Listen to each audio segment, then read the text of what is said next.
Abiyan, utod. Sa sinatiyon, ang atap, ang aton tapiko, nanungod sa pagkalwan sa Diyos. Tandaan ninyo ini, kung wala ang pagkaalwan sa Diyos, wala sa may masalba sa sining kalibutan. Kangay sa isang puno sa Diyos, John 3:16, For God so loved the world that He gave His only begotten Son, that whosoever believe in Him should not perish but have everlasting life. Tungod sa yakalwan ang Diyos naghatag sa iyanak. Kag tungod ginhatag ang iyanak, halos ang bugos niya kalibutan. Gintagaan niya paglaom, gintagaan niya kalipay, gintagaan niya sa kaluwasan, gintagaan niya sa solusyon sa mga problema. Tungod sa iyakalwan. Kinitandaan niyo ito, sa inyong paghatag, may nagakatabo nga maayo nga mga butang. Kangay sa puno sa Diyos.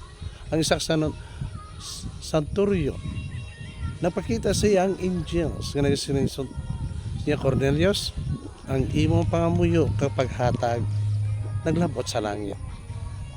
Gani, gimpatawag si Simon Pedro para makabaton ang bugos sa pamilya sa blessing sa kaluwasan kag madamo pa.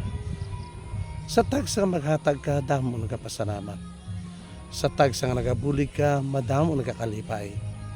Kaya ang paghatag may nagakatabo ng milagro sa kabuhi sa isa katao.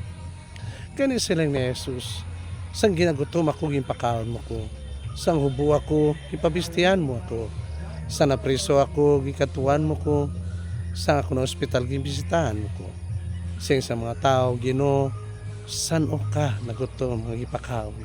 San o ka nga ublas, nga gitagaan ka sang panapton. Una priso ka na hospital nga ginduaw ka. Siyang Ginoo, kung anong ginahimo mo sa labing kubos, kinahimo mo sa iya. Kinitandaan niyo ito, every time nga maghatag ka sa mga tao nga nagkakinanan sa bulig, kinahimo mo na sa Ginoo. Kung may padya na, may balos na, wala na kinakalipatan sa Diyos. Isa na ka mahamot na halad every time nga maghatag ka na may maalwan ka halin sa imong pusoan. Gani utod, hindi lamang sa sinanga Disyembre ka may maalwan, kundi samtang nagakabuhi ka, may maalwan ka.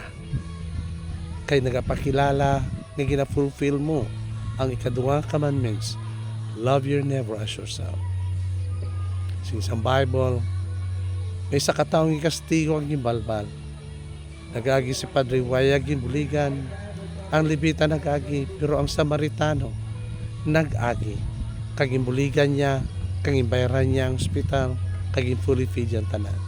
Namangkot ang Ginoo sa mga tao, sino bala ang isikatao sa siningataong kastigo?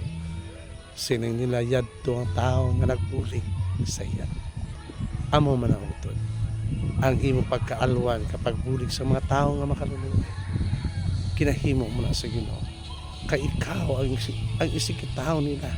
Kay ikaw ang extension sa pagpalangga sa Diyos para sa ila. Gani buksang tayo puso, mga maarwan, mga binulikon ikaw sa madamang mga tao sa palibot mo. Kaysa pagkamatod, once ginahimo mo na ginatos kag linibo ang magapasalamat sa Diyos kay tungod sa imo kalwan. Ang imo pagkalwan, madamo ang magapasalamat. Tandaan mo, anak ka sa Diyos, palangga ka ni Jesus. Amen. Amen.